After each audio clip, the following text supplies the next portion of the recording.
Hey, my name is Liam. This is Mailman Media, and we're going to talk about Liverpool, their past match, some cool metrics that I came up with, as well as news and some headlines that are dominating the team right now.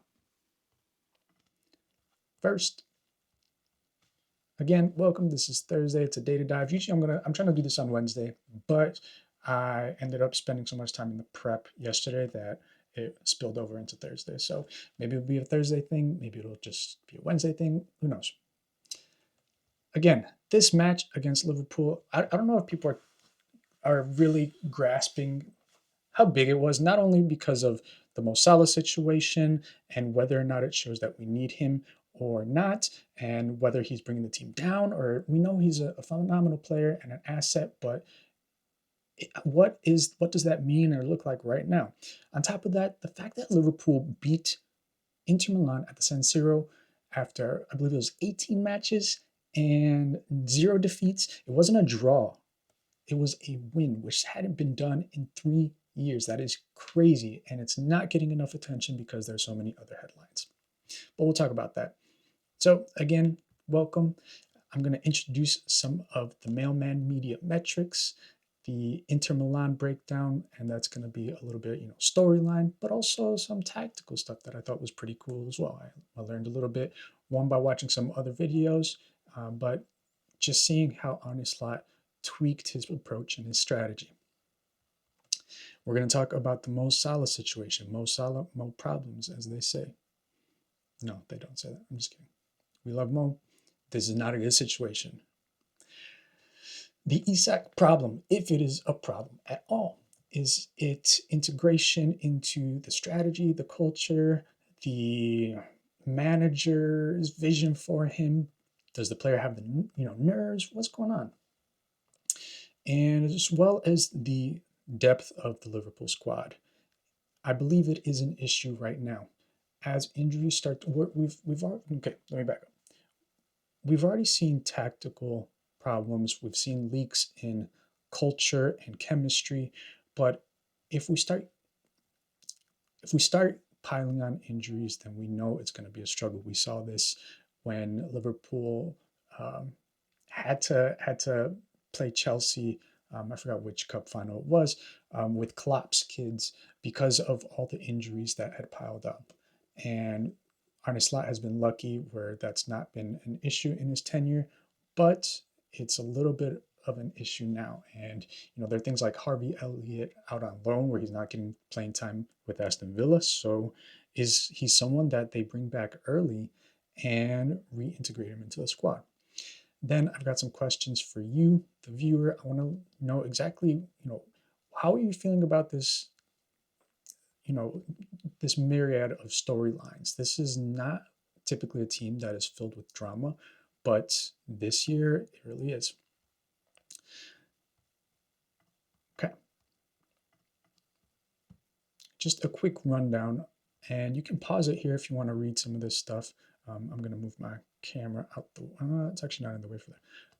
But you can pause it here, read through it. But the slot intensity index, essentially, it measures how well the team is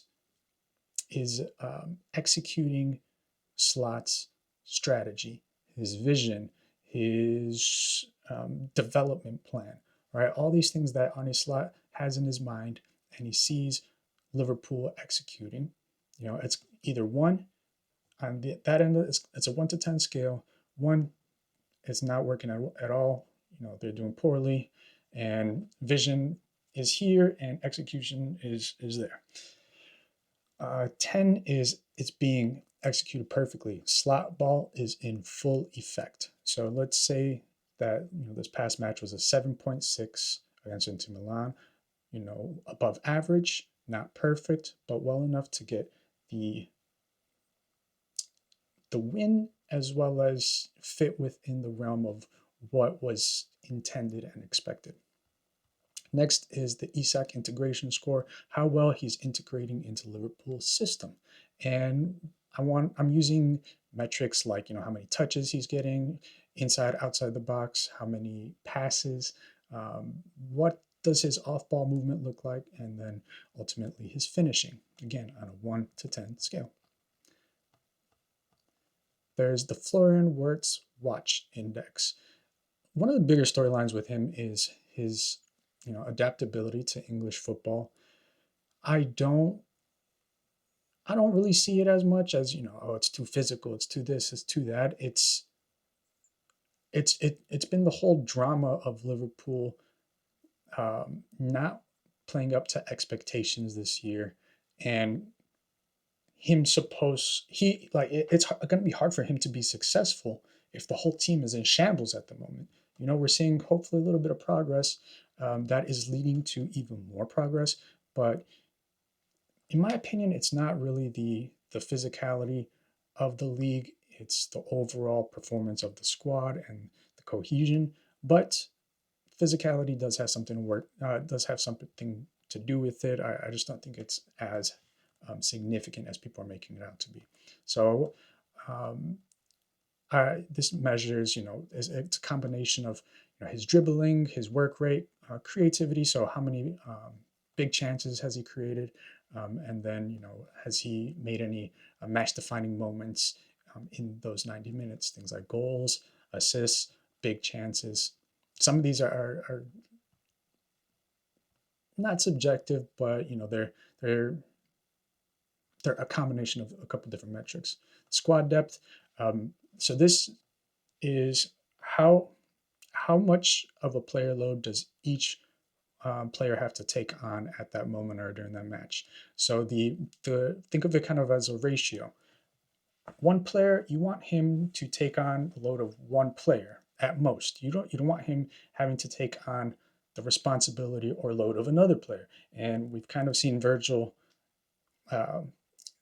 take on more of a load because of Konate's poor form lately. So that would be an example of, maybe he's taken on a 1.5 load, workload. And ideally, again, it's a 1-to-1 ratio, but it's on a 1 to 10 or 1 to 10 scale.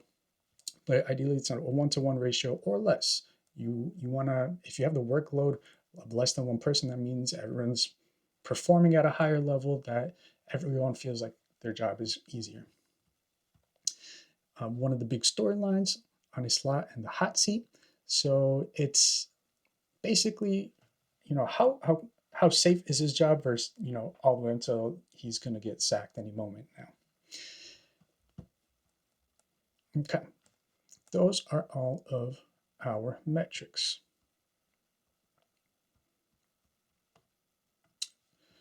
So the score, slot intensity index, give him a 7.6, or give the index a 7.6 for this past match.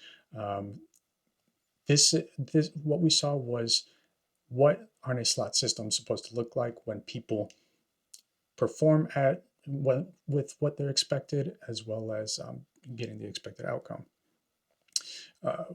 There was only a 0.43 expected goals from Inter Milan, which is crazy considering how many goals Liverpool have been leaking lately. And I think this is attributed a lot to the 4-4-2 diamond, or 4-1-2-1-2. And yeah, we're going to talk about that in a second. But yeah, having all players who will track back and play defense, as well as the formation, I thought were really significant changes that led to this score. Alexander Isak still struggling, not many touches. Again, no goals, 0 shots on target in 68 minutes. And Hugo Ekitike is stealing the spotlight. He's doing really well right now, and that's hard because if it's hard to have two strikers doing really well at the same time. There's only one ball, one net. Florian Wirtz, he ended up being a game changer, and although it was a soft penalty, he had the IQ to win it. Bastoni grabbed his shirt. It was enough to slow Florian Wirtz's momentum that I don't think the referee had any choice but to blow that, because of the fact that it was in the penalty box, because you can see that it slowed him down. slowed Wirtz down from getting the ball, and how close it was to the end of the match. And so, yeah, so 8.4 out of 10. In the Salah situation, this is on, like, things are getting explosive right now. We don't know if we're ever going to see Mo Salah play in a Liverpool uniform again, which is crazy to say. We thought this would be due to contract stuff, but that's not the case right now. This is because of butting heads, not getting along with the manager. He feels he's been disrespected. It's crazy. Squad depth. Players, I think they're taking on about a little less than half an additional load.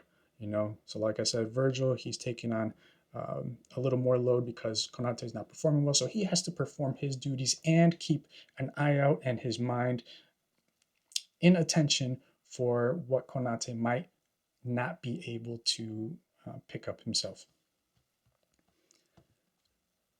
On his slot, he gave himself a bit of a cushion here.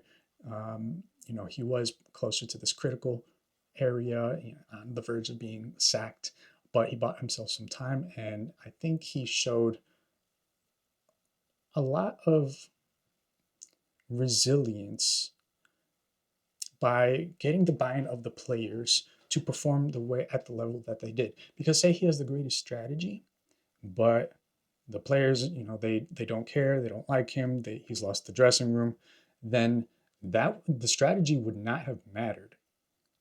But they went out there and they played. And I don't think that can be underestimated.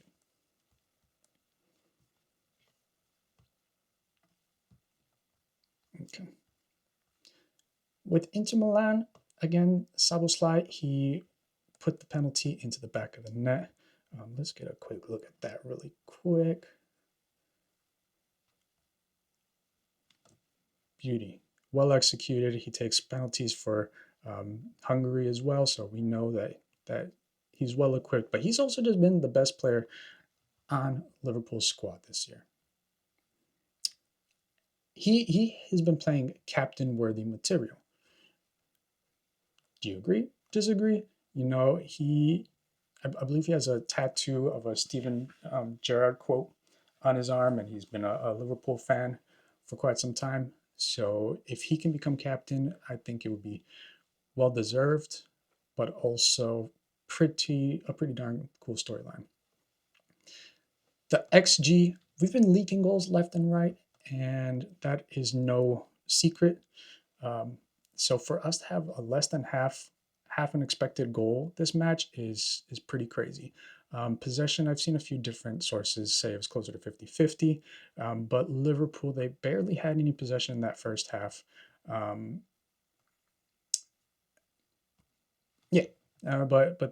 if they make best of their chances, then it's not needed. It doesn't matter. Let me move this over just a little bit. There we go. That's better. So on his slot, he's gone from the 4-2-3-1 to the 4-3-3. He used a 4-4-2 diamond. I don't know why it's called a 4-4-2 if it's a 4-1-2-1-2. Is it? Yeah, I just don't get it. I don't get why it's called a 4-4-2. Someone please explain that to me. Dominic Szoboszlai, easily the man of the match. His hustle, but also being able to withstand the pressure and put that goal into the back, or the ball into the back of the net, cannot be underestimated. I want to go to an image of a still from the match that I thought was a pretty cool. Not that one, this one. Okay, so if you notice Curtis Jones right there at the bottom right of your screen, next to where I am. Let's see. Oh, move me. Oops. He's like right here. It seemed like one part of Arne Slot's strategy was to have the left back and the right back, so Andy Robertson down here, providing width. And he's not super high up, but he's providing that width, creating some space. Look how high Joe Gomez is all the way up there. But Andy Robertson's not a progressive ball carrier. He does a lot of things well. He's not a progressive ball carrier. I've barely seen him ever hit the ball with his right foot. So it looks like Curtis Jones was in charge of dropping down and being the progressor for him. I don't even know if that's proper English, but he would come down, get the ball, and help progress it. That would pull players out of position because Andy Robertson was still high enough where he's not in line with the center backs, but not so high where the midfielders on Inter Milan would just let him go to the center back. So they had to um, incorporate. I don't know what the word is. I forget what it's on the tip of my tongue. But they had to concentrate on both players. And then we see how, in my opinion, Arne Slot has been trying to do too much with not enough time or not enough, he's too much all the time. Rather than having a succinct strategy, he's been wanting his players to have super complex roles and just one trigger means you cover this space and another trigger means you cover that space, and when that player's covering their second trigger space, it's been all over the place. But this was pretty simple. It was keep the formation compact and narrow. Let your strikers start to put some light pressure on. Once the center backs kind of reach that high line area, you can kind of see where the grass, like grass line colored area, and they'd apply that light pressure, forcing the ball out of their feet, and they would be given these wide spaces.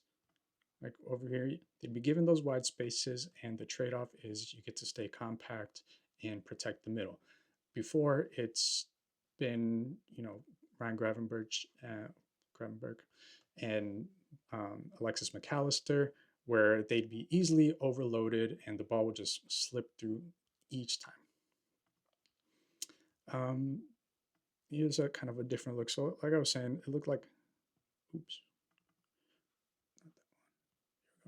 It looked like the goal was get Andy Robertson somewhere up here. These players are pushed up.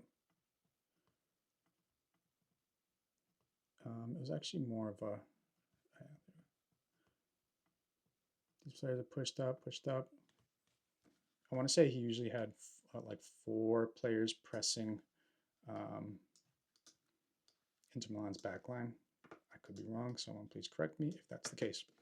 Okay, but get these players high up here, put pressure on the back line because their back line only had 3 players, and their midfielders would be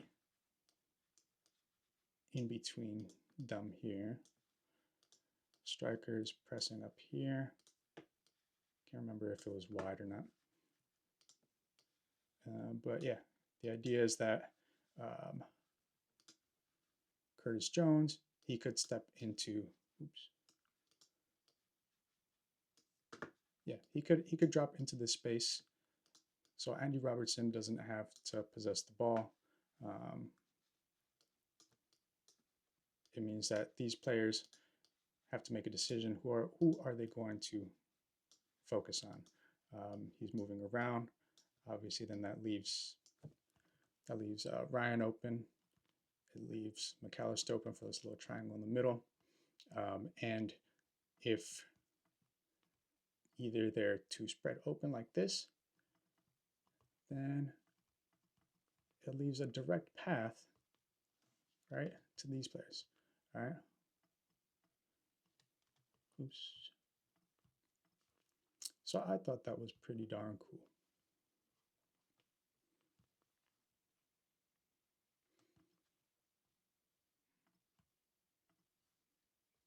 Okay, so looking back at this strategy, you know, he went with the 4-4-2 diamond. We saw that Virgil van Dijk had a better control over the back line. Ryan Gravenberch had a 92% pass accuracy, and I believe he won most, if not all, of his aerial duels, which is pretty crazy because he's not a defensive player. Some of the tactics, like we just talked about, again, they sacrificed this wide space so they could be more compact in the middle and not allow these 5 midfielders to overload these middle guys easily. Next one. So in that build-up phase, again, you have the left back and the right back pushing up into that space.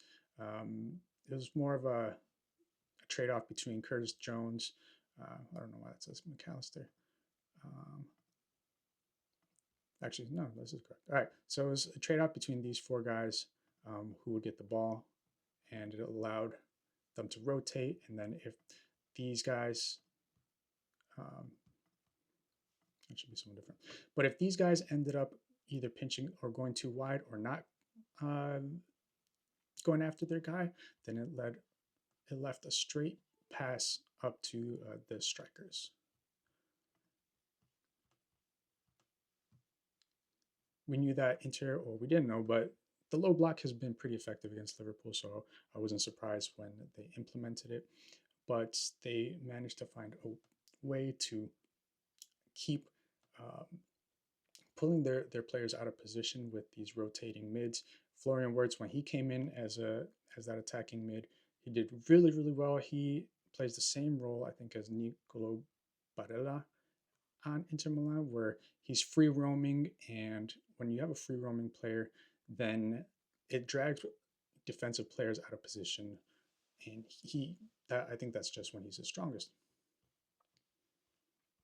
Again, rather than occupying this sole middle spot where Alexis McAllister tends to, he moves into the half spaces, draws players out of position. It allows the other midfielders to push in and find strikers or take shots for themselves. So that is the tactical breakdown. Let's talk about Mo Salah. A little bit of a timeline. He was benched for 3 consecutive matches. I believe he came in at the last couple minutes against Leeds. He gave that really inflammatory, I don't know why inflammatory, but he said some pretty big things. He made it seem as though he was being ostracized, picked on, left out of the squad. He felt that people were blaming him as the problem. And I didn't see it that way. You know, Mo Salah has done amazing things for this club, but if he's not performing well, then he should have the mentality that he wants whoever's going to help the team win on the field. And if he's not the best player for that job at the moment, then he can use that as motivation to get back onto the field. Not, I should be standing out there because I've played so well over the course of my career with Liverpool.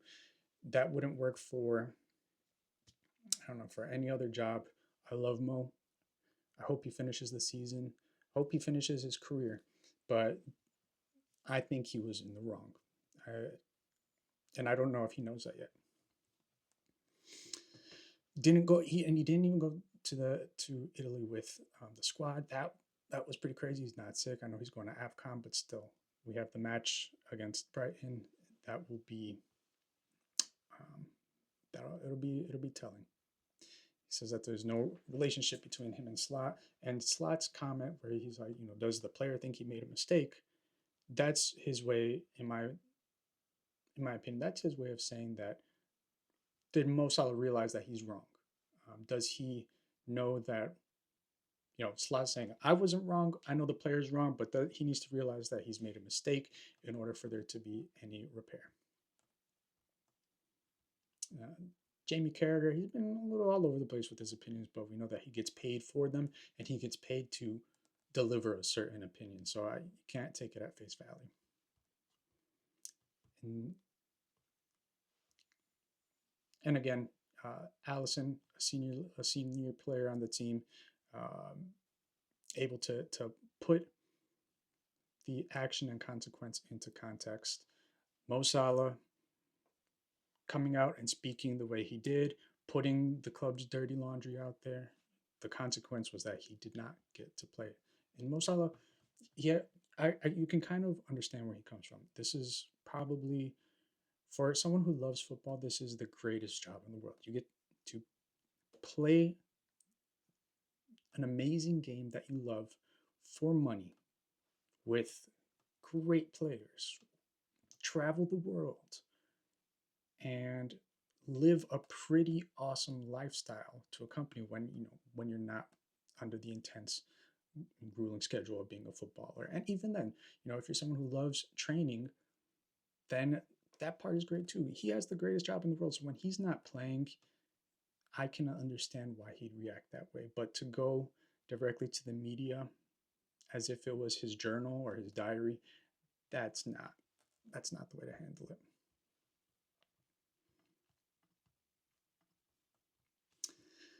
Arne Slot, again, it's cooling down. He saved himself some time.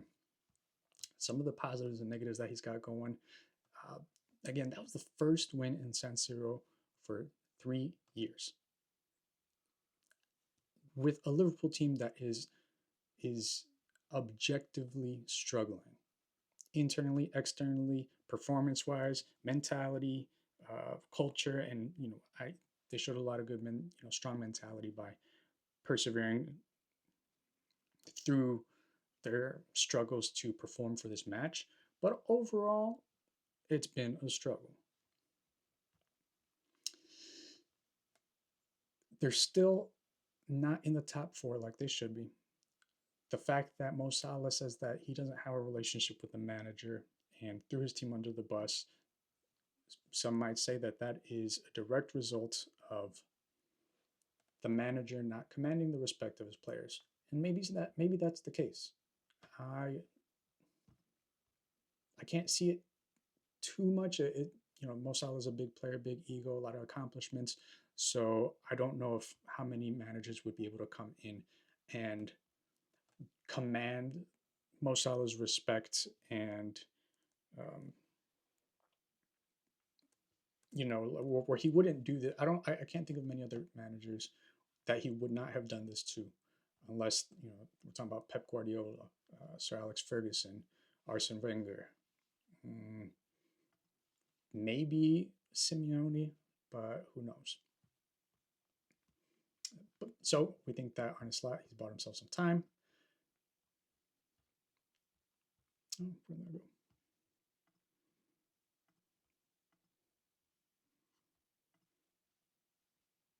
Okay, we're back after that quick hiccup.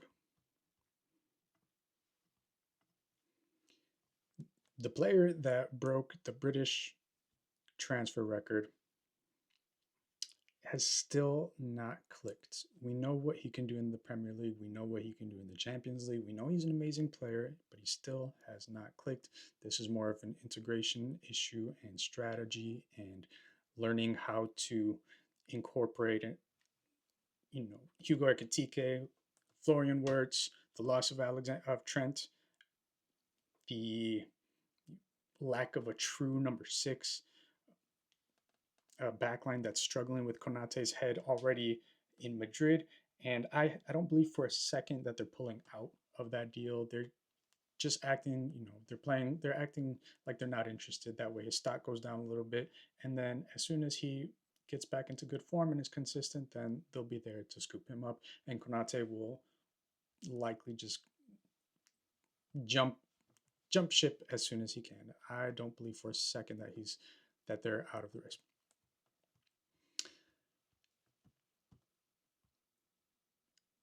My guess is Isak hasn't really found a partner that he bonds with. The way Hugo Ekitike, he's had some good link up play with Curtis Jones and McAllister and Gravenberch. Alexander Isak has not done that. It could be because of injury and maybe they're rushing him back. You need time with those players in game situations in order to really get it going, and he hasn't had that. Last couple things. The squad depth, they're really being stretched. Cody Gakpo was out. Federico Chiesa was also out. Connor Bradley is suspended because of that yellow card. Cade Gordon, 4 to 6 months, another big injury. I don't know. I don't think he's gonna. I don't think he's gonna stay on the Liverpool books whenever this contract runs out. He's just been injured way too much, and it's really unfortunate. You really hate to see it, especially for young guys. He's just a kid, but I really don't think that he's going to make it much longer on the Liverpool squad. Let's adjust this bit.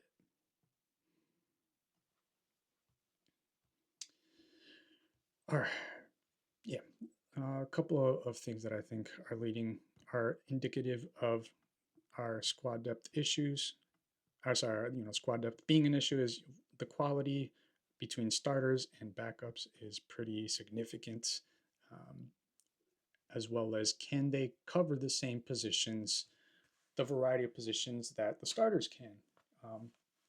And I don't think so. I think we really need a center back, and I guess they were hoping that Giovanni Leone was going to be someone who can step in like a Jarrell Kwanzaa and play some big minutes when needed. But poor dude with his ACL, he's going to be out for a while. So maybe they put too much hope into that one player, into that one signing. But I believe we also need a number 6. Ryan Gravenberch is not a traditional number 6. He's good with possession and ball progression. He's not a defensive stopper, and we're seeing the league kind of go back into that early Fabinho style era, and we're going to need and again with the physicality increasing, we're going to need that defensive stopper. No other way to say it. Okay, so questions for you. Does Liverpool work better without Mo Salah? And that's just going to be a broad open-ended question. When does the issue with Alexander Isak become a crisis? Not right now, it's an issue. Then it becomes a serious question. When is it a crisis? Then can Liverpool make top 4? I believe they're 5 points off Arsenal right now. Can they make it? My prediction, 2-1 Liverpool against Brighton. More than halfway confident, but I do believe we'll get a win. Salah will be on the bench, and we're going to see much more cohesiveness between the players. Let me know what you think. I'm going to aim to come back tomorrow with some Brighton preview as well as news. I was going to do some news right now, but we're already looking at 33 minutes for a video, which is pretty long in my books. But I'm curious, covered a lot of topics and a lot of relevant and big storylines that don't seem to be going away right now. Let me know what you think. Let me know what you didn't like about the video. Still working on what style I want to go into, but it's mostly what do people find valuable and how do I get to talk about Liverpool and soccer and football in a way that's fun. That's the goal. All right. Peace.